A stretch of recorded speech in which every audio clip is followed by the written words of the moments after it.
이게 나타나는 것 같습니다. 제가 보니까 사상 최고치를 경신하고 있던데 오늘은 잠깐 조정되고 있지만 아주 훌륭하게 미국이 다시 위대해지고 있는 것 같습니다.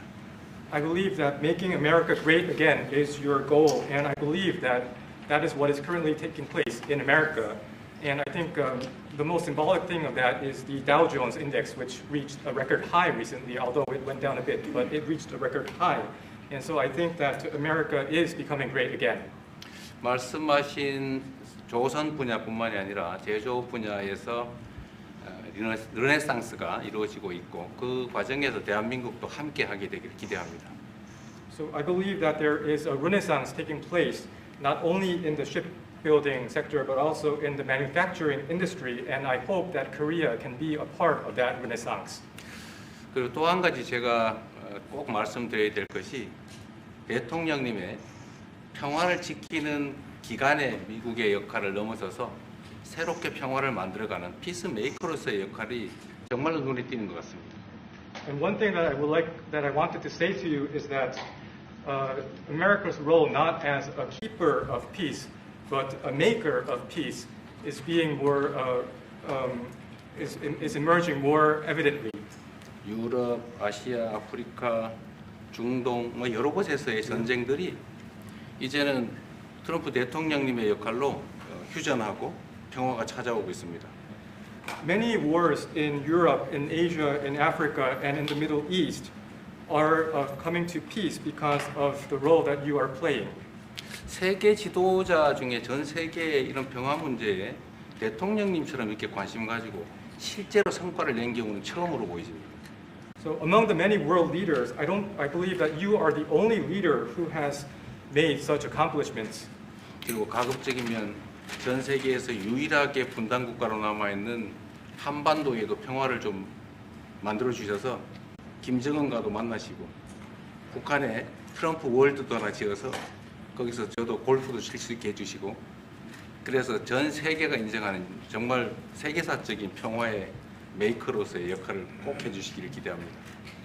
And I would like to mention that the only remaining divided nation in the world is the Korean Peninsula, and I would like to ask for your role in establishing peace on the Korean Peninsula. So I look forward to your meeting with Chairman Kim Jong-un and construction of a Trump Tower in North Korea and playing golf at that place. 아마 기다리고 있을 것 같습니다.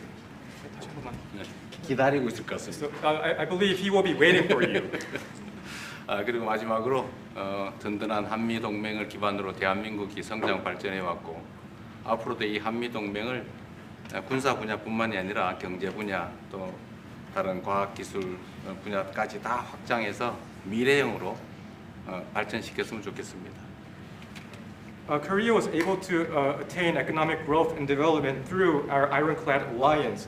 And going forward, I hope to develop our alliance into a future-oriented alliance that encompasses areas not only limited to security, but also the economy and science and technology.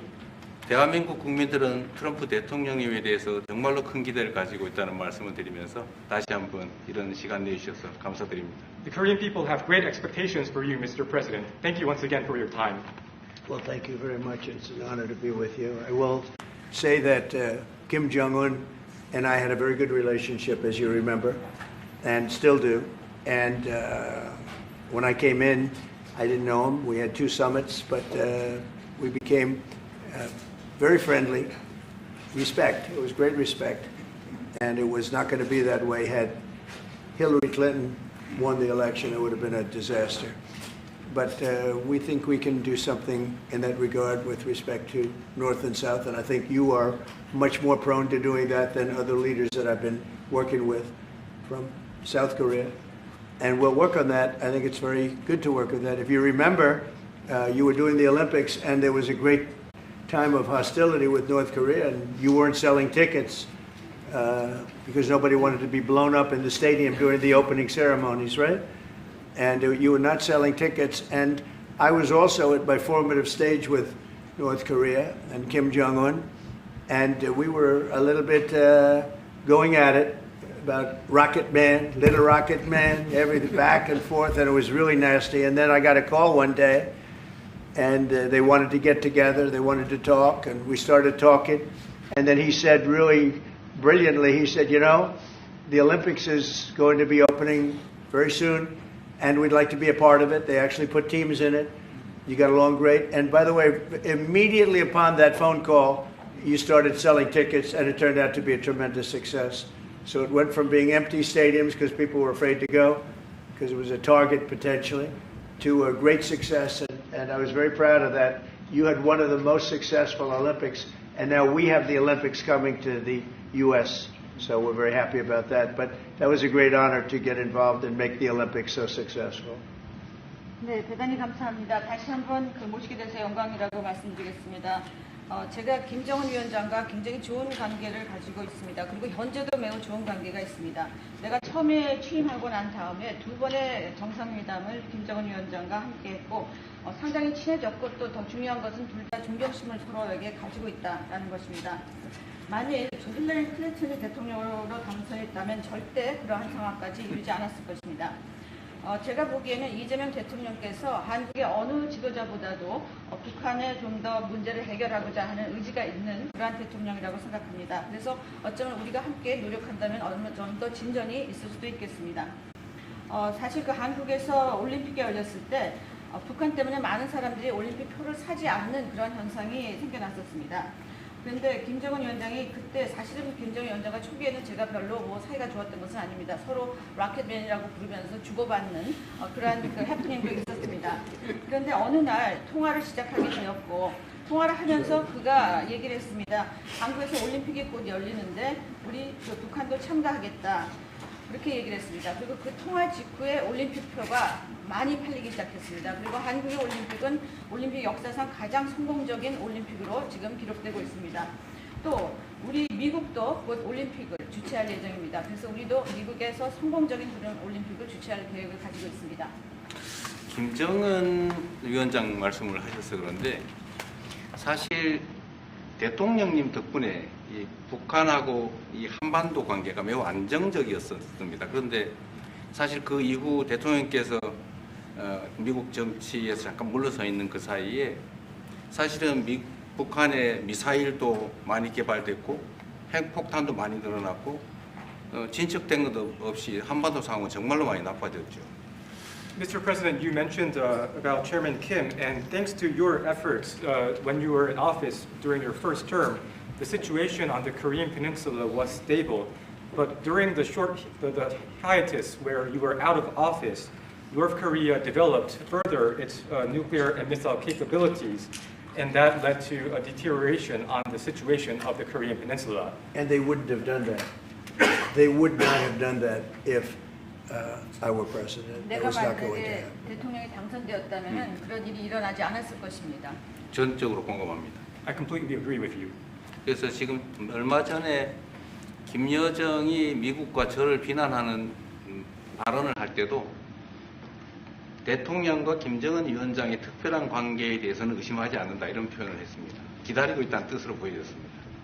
So when Kim Yo-jong, the deputy director of the Workers' Party of Korea, issued a statement denouncing South Korea, she mentioned about the not bad relationship between you and Chairman Kim Jong-un, and I believe that this is a sign that North Korea is waiting.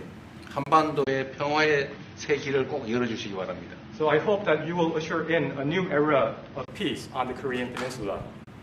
I will do that, and we'll have talks. He'd like to meet with me. He didn't want to meet with Biden because he had no respect for Biden, but we look forward to meeting with him, and we'll make relations better. You'll help that. You had a lot of leaders. I've gone through a lot of leaders in South Korea. You know, it's been quick. You'll be there for a long time. But we, in the various leaders that I've dealt with, they were not approaching it properly, in my opinion, having to do with North Korea. But I think your approach is a much better one. 네, 그렇게 하도록 하겠습니다. 김 위원장이 바이든 전 대통령을 만나고 싶죠 하지는 않았지만 나는 만나고 싶어 할 것 같습니다. 그래서 그런 시도를 하겠고요. 내가 한국의 지도자들을 여러 분을 만나봤는데 제 개인적인 생각으로는 대북 정책이 그렇게 적절하지 않지 않았나 하는 생각이 듭니다. 그래서 이 대통령께서 그 적절한 대북 정책을 통해서 좀 더 그 진전이 있었으면 하는 생각입니다. 저의 관여로 남북 관계가 잘 개선되기 쉽지 않은 상태인데 실제로 이 문제를 풀 수 있는 유일한 인물이 트럼프 대통령이십니다. So resolving this issue through my engagement is not an easy thing. And the only person that can make progress on this issue is you, Mr. President. 대통령께서 피스 메이커를 하시면 저는 페이스 메이커로 열심히 지원하겠습니다. So if you become the peacemaker, then I will assist you by being a pacemaker. That's good. We can do big progress, I think, with North Korea. Absolutely. 네, 북한에 대해서 큰 진전을 함께 이루어 나갈 수 있다고 믿습니다. 감사합니다. Okay, thank you very much. Thank you very much. Okay. Good job. Okay, questions, please? Mr. President, when you met with Russian President Vladimir Putin, how soon did he say that he wanted to sit down with Ukrainian President Zelensky? Russia, as of now, says there's no meeting on the books and no agenda is set. Well, that's going to be up to them. It takes two to tango. I always say it. And they should meet, I think, before I have a meeting and probably close the deal. But I think it's appropriate they meet. They do not exactly get along well, as you can understand. And I'm sure it's a meeting that perhaps he didn't like. But he wasn't happy about coming to the United States either. That was a big concession, and I appreciate the fact that he did. You know, I've always had a very good relationship, despite a fake Russia haunt that we had. But we've always had a great relationship, very good relationship, strong relationship with Russia. That's a good thing, not a bad thing, by the way. That's a very good thing. And it's good to get along with Kim Jong-un, and it's good to get along with everybody, including President Lee. It's good to get along, and I get along with the foreign leaders. You see that with the biggest group of foreign leaders that we've ever had. Don't forget the European Union was here also representing a large group of countries just recently. So I believe that we're going to get that war straightened out. We're going to get it done. I don't know that they'll meet. Maybe they will. Maybe they won't. They'd like me to be at the meeting. I said, you guys ought to work it out. It's between you. It's not us. Now, in the meantime, we're not spending any money on, as you know, on Ukraine. We're selling military equipment to NATO. NATO now is taking in, excuse me, NATO now is taking in a large amount of money from the countries. They're taking in 5% of GDP versus 2%. They're paying the 5%. They never paid the 2%, most of them, or a lot of them. NATO has a lot of money. We are selling military equipment to NATO at full price. And NATO's distributing that equipment to wherever they are, I mean, perhaps to Ukraine. So NATO's working with Ukraine. Biden was giving hundreds of billions of dollars, just willy-nilly, just giving money. He had no idea where it was going. It was terrible what was happening. So we're not involved anymore in terms of the cost. We're in for $350 billion. As you know, I also got the rare earth deal done with Ukraine, which was worth much more than the $350 billion. But I'm not interested in the money so much, even though we've done a great job in that regard. I'm not interested in that. I'm interested in stopping a war where last week 7,109 soldiers died, both Russian and Ukraine. It's such a waste of life and humanity. They're not from this country. They're not from any other country other than Ukraine, for the most part, other than Ukraine and Russia. But it's a very important thing to me to stop it. I stopped 7 wars that were raging, one for 31 years, the Congo, and as you know, Rwanda, one for 35 years. I don't have to go into them. You know the list better than I do. But we stopped a lot of wars, including, you think about it, India and Pakistan, which was probably 2 weeks away from being a nuclear war. They were shooting down airplanes all over the place. So I'm very proud of that. I thought this would be, in many ways, the easiest way. I have a very good relationship with Putin. I thought it would be the easiest one to stop, and it's really not. It's very complex. It's very personal from their standpoint. There's tremendous dislike personally between the two men, and we're going to have to straighten that out. But I would like to see them meet first. They'd like me to be there. I may be there. I may not. I'll see. But I wanted them to work out their differences first, because it is ultimately between them. And when that happens, I think we'll get an end Maybe they meet, maybe they don't. How long are you willing to let this play out? And if they don't meet, will there be consequences, and how soon for Russia? Yeah, there could be very big consequences, but we'll see what happens. There might be very big consequences because this is something that has to end. This war would have never taken place, and for 4 years it didn't take place. But if I were president, this war would have never taken place. There has not been a war like this since the Second World War. This is the biggest thing that's happened in terms of warfare, wars. It's a whole new form of fighting. It's a drone fighting. It's a drone war. No, a drone war never existed before. And we're actually studying it from the standpoint of Pete Hegseth and everybody. We're studying it and studying it very carefully. This is a whole new form of war, but it's a violent war, and there has been nothing like this since the Second World War. So we'll see what happens over the next week or two, and at that point I'll step in very strongly, and if I have to be there, I'll be there. And we'll either have a deal or we won't. But a lot of people are dying, and I want to get us. Mr. President, Kim Jong-un wants to meet. When do you want to meet with him? With who? You said the North Korean leader wants to meet. How soon would you? You know, we want to have a meeting. I like to have a meeting. I get along great with him. You know, you were there. We even had a press conference. He had his first press conference. Kim Jong-un had a press conference. This was a little different press conference. I said, have you done a press conference before? No. And you know what? He did great. It was a great press conference, actually. It was historic. I doubt he's done one since. But I said, would you like to meet the fake news? Because whatever you want to do. And they came in like you've never seen anything like it. And then he said, enough. And that was the end of the press conference. That was the end. It ended very rapidly. But I think he had a good time. I look forward to meeting with Kim Jong-un in the appropriate future.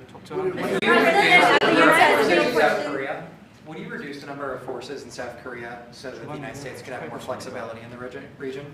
Say it. Would you consider reducing the number of U.S. forces in South Korea so that the United States can have more Well, flexibility? I don't want to say that now because we've been friends and we're friends. And look, we have a lot of people over there. We have over 40,000 troops in South Korea. As you know, South Korea agreed to pay for that during my last term. And then when Biden came in, they complained to Biden that I wasn't a nice person. And he agreed not to pay. He gave up billions of dollars. We were getting paid billions of dollars. But then Biden ended that for whatever reason. It's unbelievable that he did. But we have a very good relationship militarily. They would say, but we gave you land. I said, no, you didn't. You lease us land. There's a big difference between giving and leasing. And maybe one of the things I'd like to do is ask them to give us ownership of the land where we have the big fort. You know, we spent a lot of money building a fort. And there was a contribution made by South Korea, but I would like to see if we could get rid of the lease and get ownership of the land where we have a massive military base. Okay? Would you go? Thank you, Mr. President. How are you planning to make? I also want to ask this question to Mr. President. Who are you with? I'm Song Mi-jin. I'm from South Korea's Arirang TV. Good. Thank you so much. Good. So as mentioned earlier, United States is South Korea's most important and closest ally. So in this point of view, I would like to ask you and also President Lee, what do you think are the key ways to make the South Korea-U.S. alliance greater? Well, I think it's great now.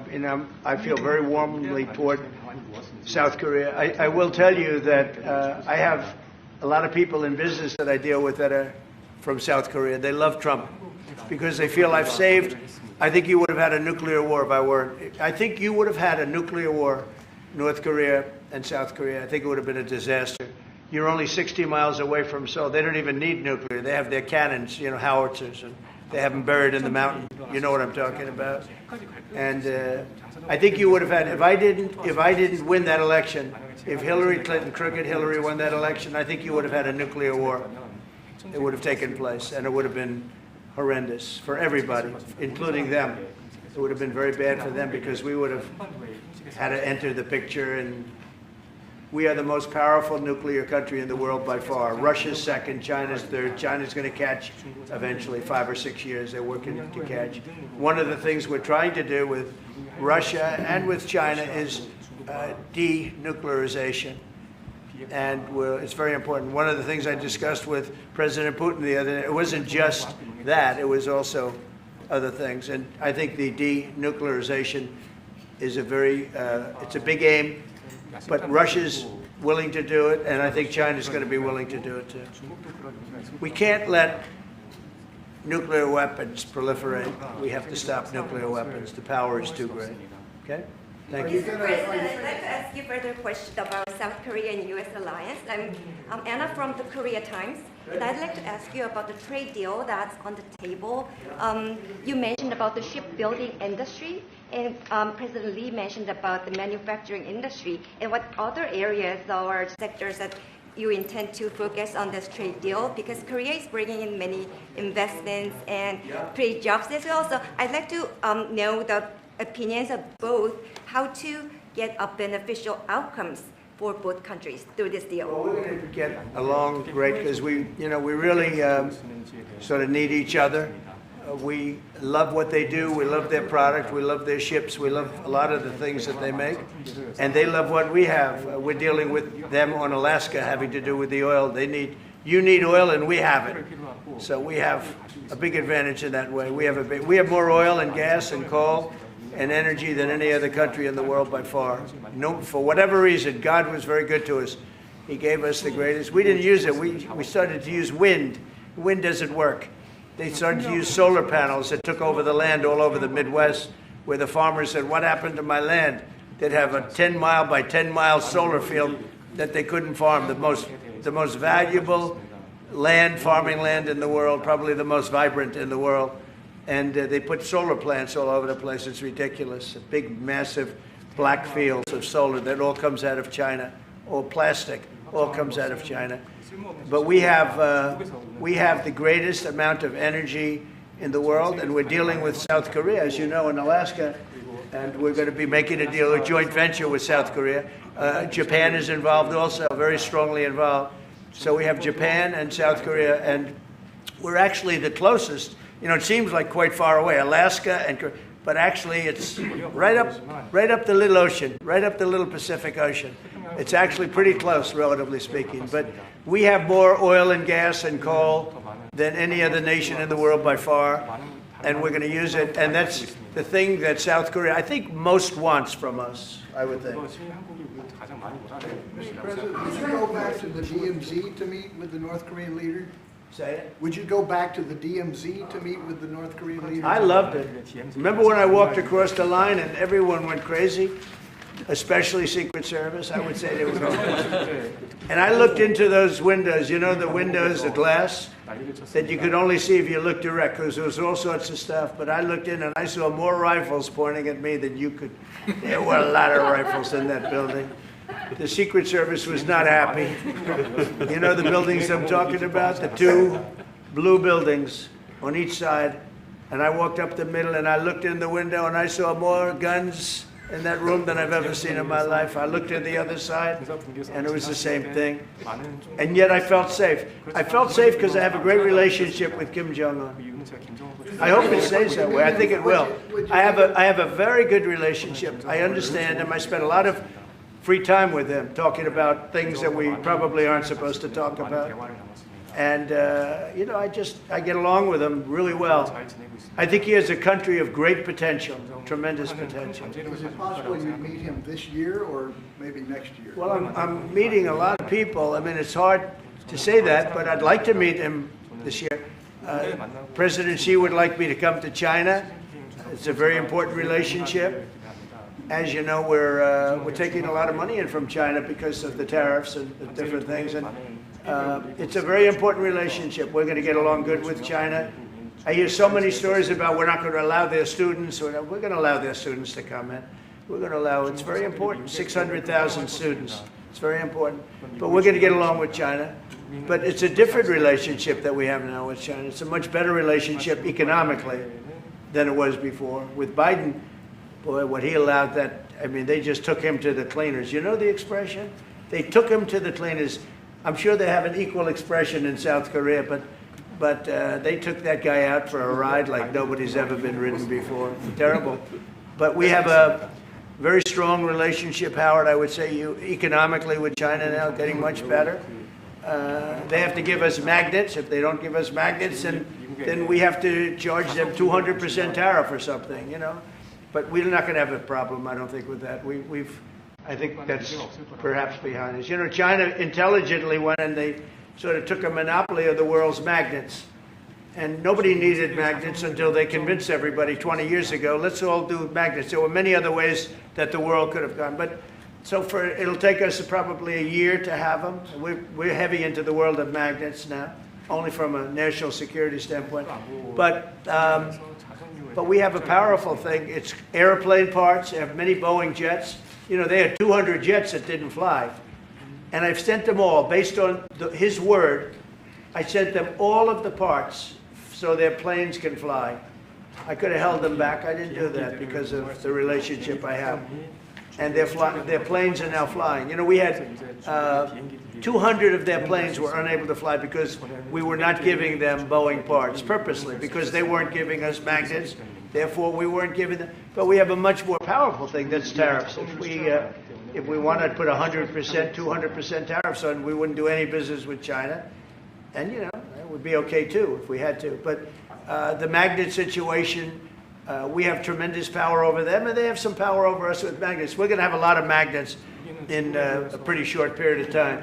In fact, we'll have so many we won't know what to do with them. But you know the story. It's a very interesting history with magnets. And it really is because presidents, not being business people, they allowed that to happen. And they shouldn't have. But we have much more. I mean, look, in terms of playing the cards, we have much bigger and better cards than they do. But with that being said, I think we have a great relationship. I spoke to President Xi fairly recently, and at some point, probably during this year or shortly thereafter, we'll go to China.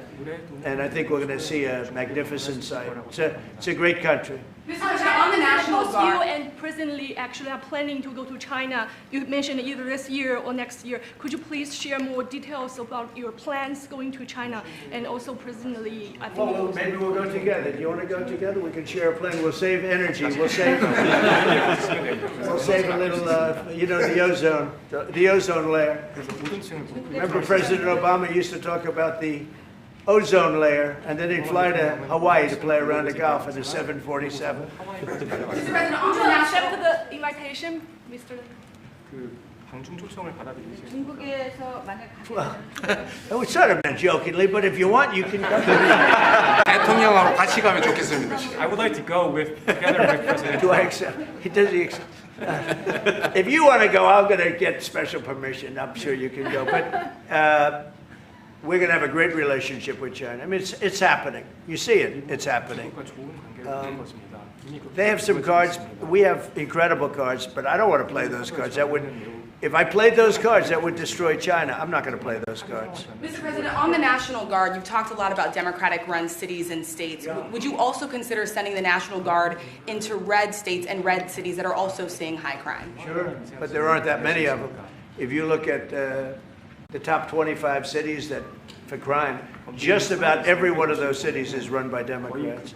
And you know, one of the bad things they did, cashless bail, if you look back on time, when they allowed a murderer out that afternoon, you know, he'd kill somebody and then a couple of hours later he's walking the streets again, oftentimes killing again rapidly.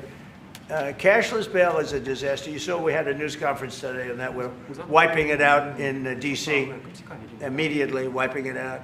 It started in New York, I must tell you, and it's been a horrible thing for crime, especially violent crime. So we're going to end cashless bail, yes. Thank you. When will you deploy to Chicago, and how long are you keeping troops here in We're Washington, in a little D.C.? discussion. I really want to be appreciated. You know, when we go into a city and wipe out the crime, so D.C., it sounds so horrible. I'm embarrassed to say it in front of you because they don't have anything like this. Washington, D.C., sir, has not had a murder in 11 days. Now, he's saying that's a horrible thing to hear because they don't have murders for ever. But Washington, D.C., if you go back and check, it's been many years since we went a week without having a murder. Now we haven't had, and I would say that Washington, D.C. right now is much safer than Seoul. You know why? Because we have a friendly neighbor. We have more friendly neighbors. You have a different kind of problem. We all have different problems. But Washington, D.C. is a very safe city right now. People are going out to dinner. Restaurants are opening. Restaurants that were going to close are now going to stay open. Friends of mine are going out to dinner all the time. They didn't go out to dinner for 4 years. It went rampant during the Biden years, just rampant. That's why Susie is very close to the mayor and has a lot of respect for her, but I view it maybe a little differently because the mayor would say that it's gotten better for 30 years, it's gotten better. No, it's gotten worse. And the worst day of all was when we just got to office for the second time, and it's in very bad shape. So the mayor shouldn't be saying that violent crime has been getting better. It's been getting much worse. And the day I took office, it was the worst. And we did some minor things, made it a little bit better, but then we said, look, we got to stop it because too many people are getting killed. And we have not had a murder in 11 days. It sounds crazy. I hate to say this in front of this gentleman who I respect, because they don't have murders for years. But we have not had a murder in 11 days. And that's going to go on for a long time. And there will be, I guess, it'll happen a little bit. But we have a very safe city. This is one of the safer cities right now in the country. And in a short period of time, it'll be like the border. Nobody came in through our border. For the last 90 days, 3 months, we had 0 illegal aliens from the Congo, from South America, from all over the world, from prisons coming in, pouring into our country. Nobody, not one person, and this is done by a liberal group, a liberal think tank. They do the work. Not one person has come into our country. Think of that. It's been amazing. And I didn't have to go back to Congress and ask. Biden could have done this by himself. I did. I said, close the borders. We had the great Tom Homan. We had Christie, as you know, Christie Noem, who did a fantastic job. She's doing a fantastic job. Pete Hegseth has been incredible with the, as I call it, the Department of War. You know, we call it the Department of Defense, but between us, I think we're going to change the name. You want to know the truth? I think we're going to have some information on that maybe soon. But I think because, you know, Department of Defense, we won the World War I, World War II. It was called the Department of War. And to me, that's really what it is. Its defense is a part of that. But I have a feeling we're going to be changing. I'm talking to the people. Everybody likes that. We had an unbelievable history of victory when it was Department of War. Then we changed it to Department of Defense. So that's a little thing, has nothing to do with your country, but it's something that I think you're going to be hearing about or seeing about over the next couple of weeks. Probably that change is going to be made over the next week or so. Are there 2 Koreas, North and South, or is there one Korea waiting to be unified? Well, I know it is 2 Koreas. I mean, you know, there was one Korea. It was a very large country and a very powerful country. And it was a country that went to war with China. President Xi explained it. Went to war with China many times over the last 2,000 years. You had many, I think he told me 51 times. So I remember I went to President Xi. I said, you know, we're having a problem with North Korea. Straighten it out, would you please? He said, well, we have been to war with them. And I think he said 51 times. But at that time, it was the whole of Korea. It wasn't, you know, North and South. And after he explained it, I said, all right, not going to be that easy. I guess you're right. But, you know, you had one Korea, and it was a very big, powerful nation. Now you have 2 big, powerful nations, but you have essentially a wall in between. Can you elaborate comments, the post and comments you made on South Korea early this morning, like raids on churches, going into U.S. military base, purge, revolution. How do you think about it? 이재명 대통령께도 질문드리겠는데요. 저희가 이제 빛의 혁명이나 이게 내란 사태 극복하는 과정에서 이런 일들이 좀 벌어졌다라고 말씀하신 것 같은데 그 부분 설명해 주시죠. I heard from Intel that there was a raid on churches. We're going to talk about that later. I haven't spoken about it yet, but when we meet. And, you know, that would be too bad if that's the case. But I did hear that from Intel, that there was a raid on churches, closing some churches. So we'll talk about that later. I could ask you now if you want. Mr. President, what conversation? Wait a minute. If you'd like. Because it didn't sound to me like South Korea. 아주 간단하게 말씀을 드리면 지금 대한민국은 아시는 것처럼 친위 쿠데타로 인한 혼란이 이제 극복된 지 얼마 안 된 상태고 그 내란 상황에 대한 국회가 임명하는, 국회가 주도하는 특검에 의해서 사실 조사가 진행 중입니다. 물론 저의 통제하에 있지는 않지만 하여튼 대한민국 검찰이 하는 일은 검사가 하는 일은 팩트 확인, 팩트 체크인데 미군을 직접 수사한 게 아니고 그 부대 안에 있는 한국군의 통제 시스템이 어떻게 작동했나를 확인한 것 같습니다. 나중에 좀 더 자세히 설명을 드리도록 하겠습니다. So it hasn't been long since Korea has overcame the political turmoil following the self-coup by the former president. Currently, there is a fact-finding investigation by a special prosecutor that was appointed by the National Assembly. And this special Is his prosecutor... name Deranged Jack Smith by any chance? They took him from our country. They put Deranged Jack. He's a deranged, sick individual. But go ahead. Go ahead. I'm only kidding. Maybe I'm not. And that special prosecutor is not under my control. And so the special prosecutor is conducting a fact-finding investigation.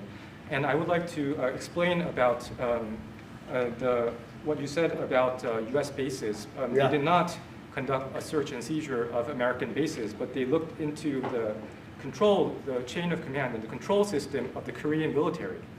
Right. And I would be happy to That's okay. explain about this more in detail I'm sure it's. during our lunch meeting. I am sure it's a misunderstanding, but you know there is a rumor going around about churches raiding churches. So we'll talk. I'm sure that's going to be worked out fine. 그래서 이게 잘 해결될 거라고 생각합니다. Yeah, please go ahead. Mr. President, what conversations have you had with Israeli Prime Minister Benjamin Netanyahu about what is going on in Gaza? There was a UN-backed report that said there was a famine in Gaza. Based on what you know and what you've been briefed on, do you agree with that? So I mean, I deal with Bibi Netanyahu quite a bit, and we had great success, obviously, in Iran. We knocked out their nuclear threat. That would have been a horror show having them have a nuclear weapon. They would have used it too. We did very well there. Right now, they're talking about Gaza City. There's always talking about something. At some point, it's going to get settled. And I'm saying you better get it settled soon. You have to get it settled soon. And that means, you know, nobody can forget October 7th. People forget October 7th. That was one of the most brutal. I've seen some terrible things, some brutal things. That was about as bad as it gets. And nobody can forget that. With that being said, it's got to get over with. It's got to get over with because between the hunger and all of the other problems, worse than hunger, death, pure death, people being killed. And, you know, I'm the one that brought back the hostages, and I did it with that gentleman right there, Steve Witkoff, and with Marco. All of us, the whole team, we worked together. Even the trade people worked on it with us. And we brought back a lot of the hostages. Now we're left with, would you say 20, Steve, or would you say it's less than 20? I hope it's 20. He hopes it's 20 because some could be dead.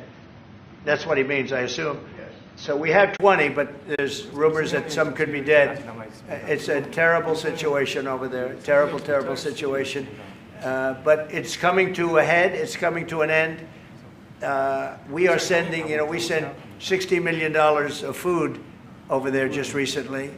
And I don't even know if people know it. We distributed ourselves. We're giving a lot of food, spending a lot of money on food, getting it over there. We have a lot of food. We have a lot of oil, and we have the greatest farmers in the world. So we have a lot of food, but we're sending a lot of it over to Gaza, and we're feeding a lot of people. But with all of that being said, it's a lot of people to feed. And I think that we will have, I think within the next 2 to 3 weeks, you're going to have pretty good conclusive ending. And it's a hard thing to say because they've been fighting for thousands of years, if you want to know. That's been a hotbed forever.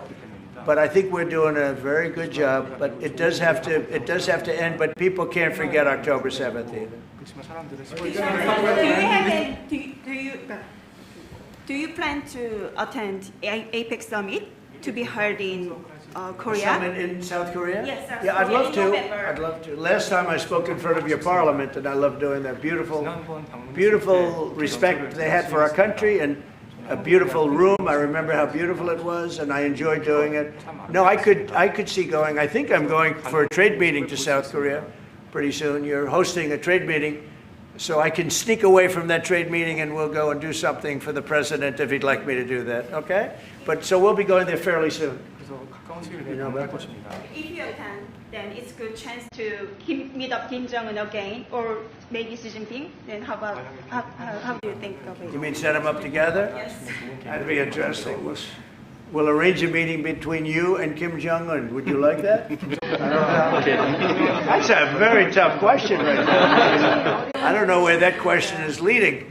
Anyway, look, I get along great with Kim Jong-un, and if whatever I can do having to do with South Korea and getting people together, you should get together, right? Yes, ma'am. Yes. Yeah. I want to ask. Turned out to be the worst one in the room. I want to ask about Masca project. Masca project. Make great again. Yeah. Yeah. Oh yeah, sure. Yeah. We're going to do that. Yeah. I think we're going to do that very strongly. We're going to have a big, within a period of, it takes a while. That's a hard one to start. Some companies you can start easily.